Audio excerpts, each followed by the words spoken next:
There's not enough money for research. That's the sad part. So what doctors do is try this treatment, try that one, try another. And I've been dealing with this pain for 7 years now. A pain I can handle. In 1977, Ricardo Montalban rented a storage unit in Los Angeles and never went back to it. Inside were contracts he had fought hard to keep hidden, photos with people the public never knew about, and proof of a condition so painful that he once collapsed on set and begged producers to keep it secret. When his foundation finally opened the unit after he passed away, they found out he had been living 2 totally different lives. One was the classy Mr. Rourke. The other was a man the industry tried to quiet down. Ricardo Montalban was born on November 25, 1920, in Mexico City. But what really shaped him happened far from there. He grew up in Torreon, Coahuila, a town with about 125,000 people back then, where everybody seemed to know everybody, and days went by in a calm, steady way. His parents, Ricardo Moreno and Genaro Montalban, were Spanish immigrants who moved there after Mexico City got too unstable for them. In their simple Catholic home, Ricardo was the youngest of 4 kids, and the rules were clear. Work hard, stay close to family, and hold on to your faith. His dad ran a dry goods store. His mom kept the house running with strong values and quiet strength. So even before he ever got famous, he learned how to stand tall, show respect, and keep going no matter what. And those ways stuck with him all the way until he died in 2009. Then life hit him hard when he was still little. The kind of hard thing no kid should have to deal with. At just 6 years old, doctors found he had a rare birth defect called an arteriovenous malformation in his spine, an AVM that could cause pain, nerve issues, and serious danger over time. He dealt with back pain for years, but he learned a tough lesson early. In the entertainment world, looking weak can shut doors, so he hid it. He kept it secret for decades, even when jobs asked way too much from his body. And while he was growing up, something else was growing inside him too, his love for performing. By age 10, he was already acting in school plays and local theater in Torreon, copying radio stars like Pedro Infante, loving that feeling when everyone in the room leaned in to listen. His dad wanted him to become a businessman. Ricardo felt stuck in that idea. Acting felt like breathing. It felt like being free. So at 16, he moved to Mexico City to live with his older brother Carlos, signed up at the National Conservatory of Music, and then quit after 1 year because acting pulled him harder than the safety of school. He took small roles in Spanish-language radio dramas, and that work meant more than it seemed. It trained his voice. It trained his timing. It taught him how to make people feel things even when they couldn't see him. His career started picking up speed quickly, and danger came just as fast. In 1941, he made his debut in Mexican movies with El Hijo de la Noche, and by 1943, his role in Santa pushed him to a new level of fame as Geronimo, the blind violinist who touched people's hearts. The movie became bigger than him, and so did the reaction, with talk of huge crowds and millions made at the box office. Suddenly, he wasn't just working, he was being watched. The nickname stuck: El Galán de Oro, the golden leading man. Even while the spotlight felt warm, the job hurt him too. During Los Tres Mosqueteros in 1942, a sword-fighting scene went wrong, and a prop blade cut his throat, needing stitches and stopping filming for 2 weeks, plus leaving a scar he had for life. Still, he kept going. By 1944, he had already made more than a dozen Mexican films, showing his charm, singing, and dancing, including La Reina del Mambo in 1944, and later movies like Fiesta de Juventud. The roles were big and romantic, and made the studios lots of money. But they also started trapping him. That Latin lover label stuck to him like glue. It paid the bills, but it took away room for the deeper actor he wanted to be. Around the same time, his personal life was pulling him in a gentler way. In 1939, at 18, he went to Los Angeles to stay with his brother Carlos, and that's where he first saw Georgiana Young on screen. She was only 15 then and the half-sister of Loretta Young. Ricardo later called it fate, like love hit him out of nowhere. He met Georgiana on a blind date in 1941, and after delays from wartime travel, they quietly got married in 1944 at St. Vincent de Paul Church in Los Angeles. Studios warned him about how an interracial marriage would look, but he chose her anyway. They stayed together for over 60 years, raised 4 kids. And when Georgiana died in 2007, the loss wasn't just a headline for him. It was part of his life going quiet. By 1946, he pushed toward real Hollywood, even with all the warnings about discrimination and few good roles for Latino actors. Then the door opened. Louis B. Mayer at MGM saw his screen test and gave him a 1-year contract right away. And back then, that was a big deal. His first Hollywood movie was Fiesta in 1947, where he played Mario Morales opposite Esther Williams, and the movie made $5.6 million at the box office. But even there, he didn't have control. The studio made him dub his lines because they thought his accent was too strong for American audiences. He worked anyway. In On an Island with You in 1948, he did risky water scenes, including underwater stuff with Williams, and later stories say the chlorine caused ongoing ear infections. Meanwhile, the bigger struggle stayed hidden. The AVM was still there, the pain was still there, and keeping quiet became part of the job. Then came Border Incident in 1949 with a darker feel, a small budget, and a story about smuggling, braceros, and the tough dangs, errors people faced at the border. And it left him with mixed feelings because it got praise, but still used old stereotypes. That same year, he welcomed his first child, Laura. And while working super long days that could go to 18-hour shoots, he still came home to read bedtime stories in Spanish, because he didn't want his kids to lose their roots. Also, in 1949, Neptune's Daughter gave him another big moment with Baby, It's Cold Outside, a song that later won the Academy Award for Best Original Song in 1950. And behind the scenes, he argued about lines that felt like cheap stereotypes because he wanted dignity in the script, not just charm on screen. And when roles kept being the same old thing, he pushed back more. In 1950, stories say he even sued MGM for better roles and more control. A bold move back then. And even if it caused tension, it showed he was tired of being put in a box quietly. But the hardest turning point was physical, and it followed him like a shadow. During Across the Wide Missouri in 1951, he got thrown from a horse in a scene with Clark Gable, knocked out, and trampled by another horse. And the injury made his spine problem worse. Stories say doctors found a torn tendon in his back, and he hid braces under costumes so he could keep filming. That pain never really went away.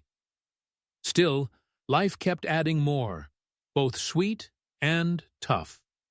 Mark, his second child, was born in 1951 during rehearsals for 2 Weeks with Love, and he made time to take the family to Mexico so his kids could hear the Torreon accent and feel where he came from.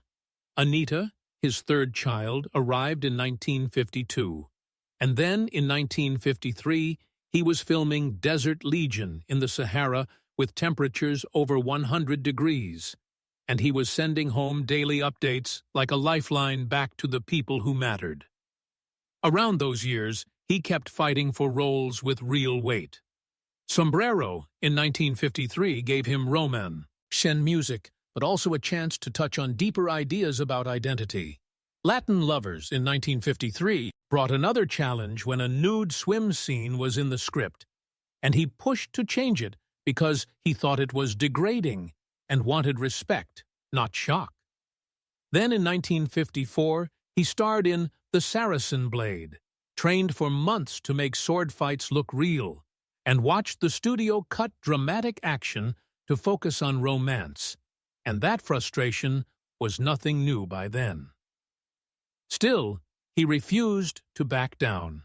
By 1957, he went to Broadway in Jamaica opposite Lena Horne, got a Tony nomination, and proved he could fill a theater, not just a movie screen. That same year, Sayonara gave him a dramatic role that earned praise and a Golden Globe nomination, while later getting criticism for casting choices known as whitewashing. Even in wins, questions about representation kept coming up. And he kept moving forward. Even as pain pulled him back, he took tougher roles that showed a different side, like Let No Man Write My Epitaph in 1960, where he played a pianist in a Raw City story. He showed up on TV too, including The Untouchables in Stranglehold, which aired on May 4, 1961, where his character had more depth than many Latino roles got back then.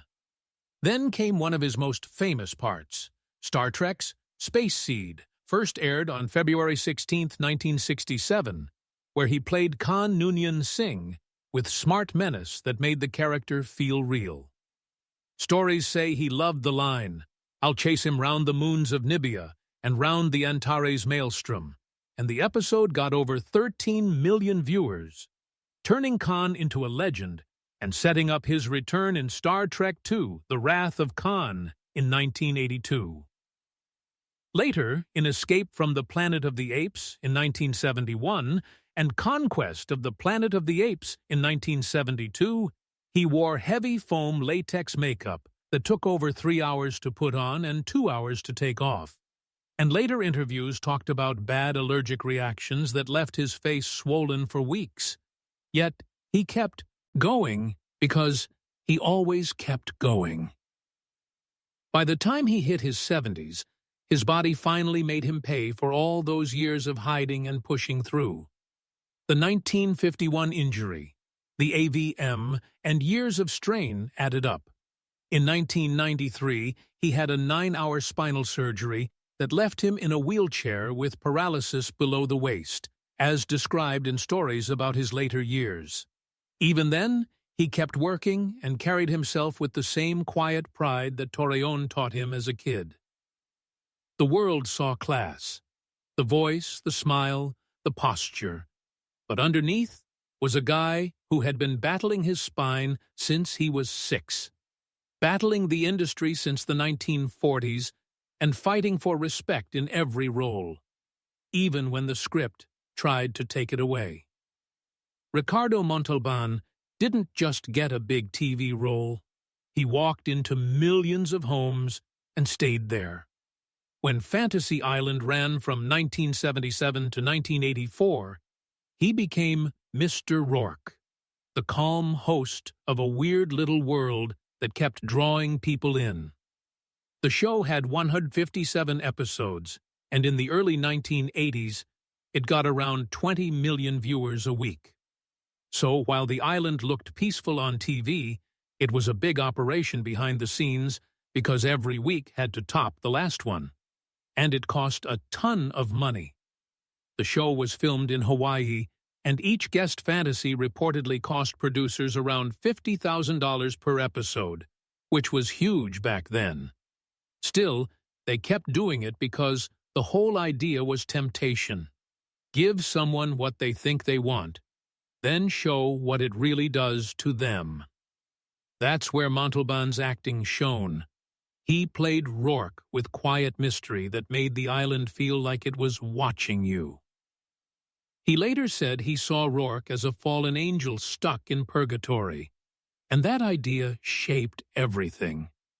Even when stories were fun, there was always a creepy feeling underneath. Something hidden, something judging. Then there were tricks. Some episodes had rigged contests where producers picked winners, so the real cost and reason for the fantasy stayed part of the story. So you had this shiny dream on top, but underneath was a show all about control. That mix of fantasy and lessons turned it into something huge, and the ratings made sure everyone noticed. But Montalban wasn't just showing up, smiling, and saying lines. He pushed from the inside. He directed 3 episodes. One was The Over-the-Hill Caper in 1979, and when he directed, he fought for a diverse cast. He pushed for Latino actors in roles that weren't old stereotypes. That met pushback. Network bosses liked typecasting because it felt safe. Still, he kept fighting. He was known for saying he wanted real people on screen, not cartoons. And that could cost you work back then. It could make you a troublemaker in rooms that didn't want trouble. Yet, he did it anyway. And that quiet activism was rare in the 1970s. It helped open doors for others, even if the industry didn't say it out loud. Of course, the island that looked perfect on screen had problems backstage. One of the biggest came years later, when money became the issue. In 1997, Montalban shocked everyone by suing Columbia Pictures for 5% of Fantasy Island profits. He said the show made over $100 million, and producers faked accounting to show an $11 million loss so they wouldn't pay him his share. The lawsuit also asked for $10 million in extra damages. The claim was straightforward and ugly. The show was super profitable, yet he got nothing from reruns or foreign sales. The case showed real accounting tricks and settled out of court for an unknown amount. Even without a public number, it made a difference.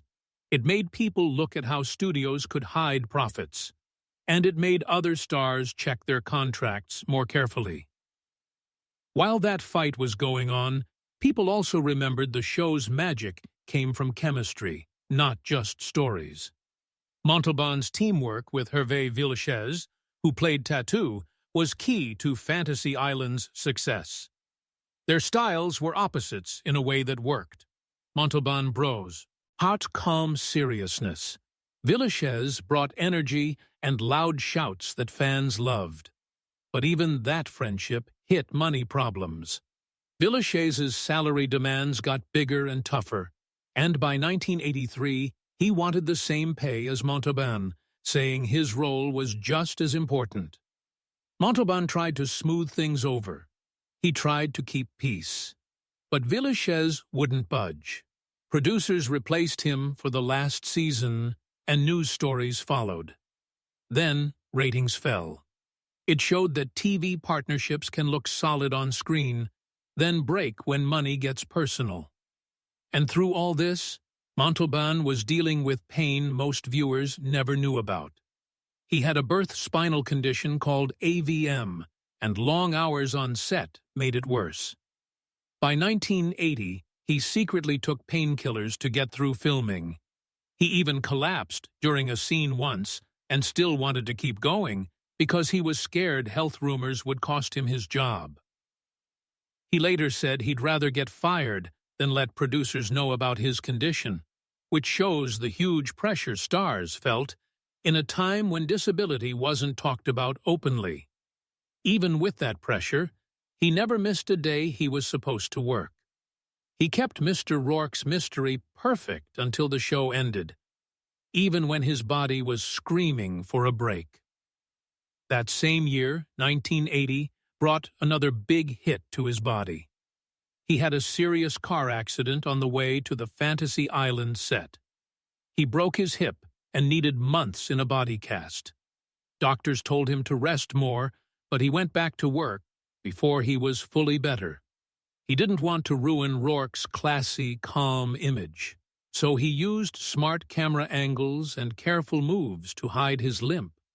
The accident also made his old spinal problems from the 1951 horseback injury worse.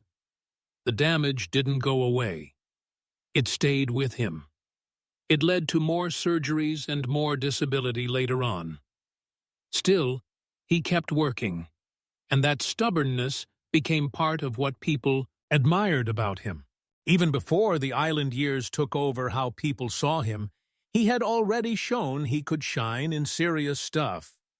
In 1978, he won a Primetime Emmy for his role as Satankai in How the West Was Won, a mini-series watched by over 25 million people. His acceptance speech was full of emotion. He celebrated by taking his family to the Vatican. And years later, in 1998, Pope John Paul II knighted him for his faith-based charity work, including help for Hispanic education and youth programs. It was super rare for actors and added a whole new side to how people saw him.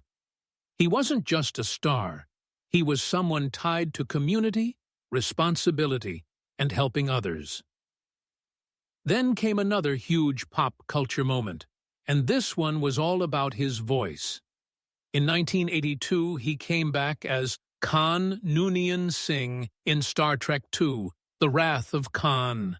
It had been 15 years since he first played the villain in the 1967 Space Seed episode. Director Nicholas Meyer wanted Khan scarier, and Montalban asked for old footage to get back into the character. He watched the episode multiple times to bring back the fire. The moment everyone remembers is the Khan scream, which was reportedly his own improv. In the story, it burst out after his wife and crew died. And in the SETI Alpha 5 eel scene, he added raw sounds that made the pain feel real without fancy effects. That acting cemented Khan in movie history, and the scream lived on in pop culture for years. At the same time, his face was all over TV for a totally different reason: selling luxury with total calm. In the 1970s and 1980s, he became the spokesman for Chrysler Cordoba commercials, saying the famous line about rich Corinthian leather. The phrase became linked to fancy cars. He did dozens of these ads, and the funny twist people talked about later was that the Cordoba's seats were actually vinyl, not real leather. Corinthian leather was just a made-up marketing term to sound upscale. Montalban said it with such smooth belief that lots of people bought it. Even when sales dropped in the early 1980s, the line stuck around. His link to the Cordoba lasted longer than the car did, and it became a memory of that time. While all that built his public side, he was also fighting inside the business itself. He was president of the Screen Actors Guild from 1979 to 1981, and he pushed for fair pay and better roles for minorities. In 1980, he testified to Congress, asking for changes to fix Latino underrepresentation on screen and behind the camera. The push had costs. He got called a militant in Hollywood circles. He lost roles. Several studios blacklisted him. He still wouldn't stop. He also started Nosotros, a nonprofit to improve images and chances for Latinos in entertainment. By 1980, Nosotros had already helped place hundreds of Latinos in TV and movies. While Montalban himself got turned down for at least 12 lead roles because he spoke up, it was a price he seemed okay with paying. He was fighting for people he might never meet, and he paid for it right then. His faith also shaped choices that didn't always help his career. He was a devoted Catholic his whole life.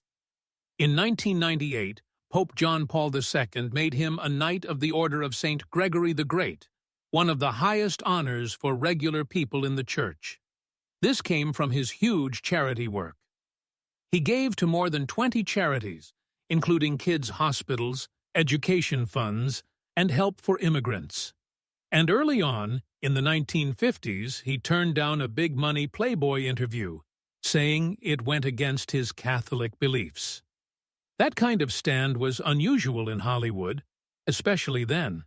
Yet, he took it and kept that moral line his whole life, shaping his work and how people saw him. The physical price kept adding up in the background, and people only learned the full story much later. He lived with serious, constant pain and had more than 60 surgeries in his life, including spinal fusions to ease pressure and steady his spine. Even after those, he acted for decades. By 2002, pain and movement problems made him use a wheelchair privately, which was so different from the classy image fans had.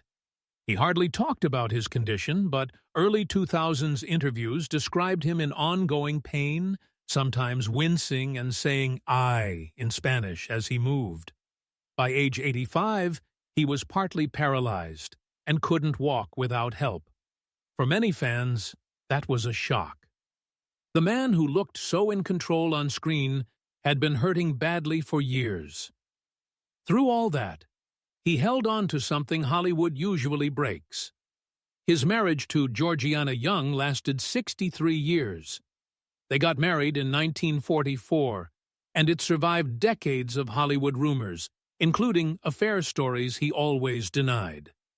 Georgiana died in 2007 from an unknown illness, and Montalban was devastated. Their long marriage became an example of loyalty in a business famous for short relationships, and people who followed him often pointed to it as proof his steadiness was real, not just acting. His legacy also lived in real places, not just roles.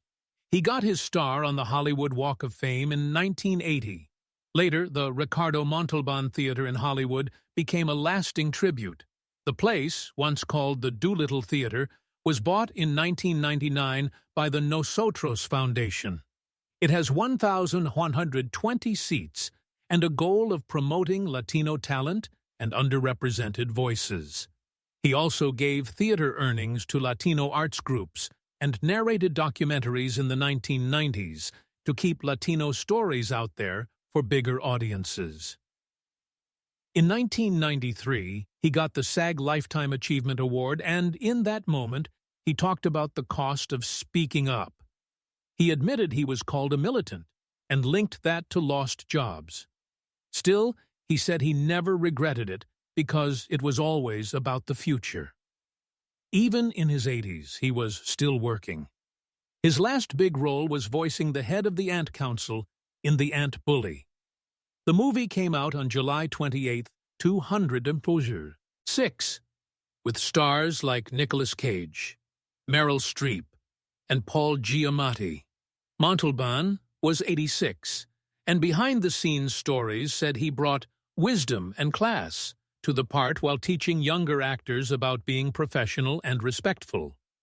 The film had a $50 million budget and made $55.2 million at the box office, so it did well. For someone carrying that much pain, the fact he was still working at that level said everything about how tough he was. Then on January 14, 2009, he died at his home in Los Angeles at age 88. The cause was congestive heart failure after months of getting weaker.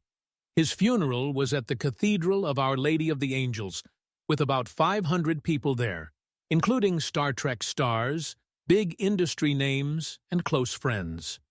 He was buried at Holy Cross Cemetery in Culver City, California, where fans still go to remember him. And even after he was gone, he still surprised people. After his death, his foundation shared a secret that shocked many. He had quietly paid for scholarships for over 100 Latino actors over many years, keeping it private so it wouldn't seem like he wanted praise or pity. These scholarships came through the Nosotros Foundation, which he helped start in 1970 to fight for Latino representation in Hollywood. It was one more sign that his activism wasn't just talk and interviews, It was money. It was time. It was real help, given quietly, meant to last longer than fame.